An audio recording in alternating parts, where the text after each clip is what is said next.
నిలబడి ముఖాలు చూసుకోండి చూసుకోండి చూసుకోండి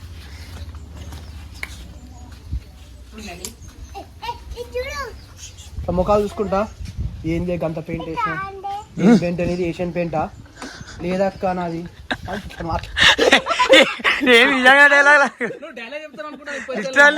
ఏషియన్ పెయింట్ ఎందుకు వచ్చినాయి అనుకుంటాను నేను. ఓకే అదో వట్టిగా డైలాగ్ ఏం లేదు వాళ్ళ ముఖాలు చూసుకొని అక్క ఏ పెయింట్ వేసినావు అక్క అంటే నువ్వే పెయింట్ వేసినా అంటే ఏషియన్ పెయింట్ అనేది చెప్తా అంటే మైకులు తీసుకుంటాను డైలాగ్ చెప్పడానికి. స్క్రిప్ట్ ఇన్వాల్వ్ కావట్లే మీరు.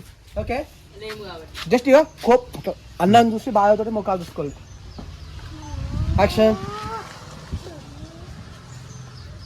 Okay okay next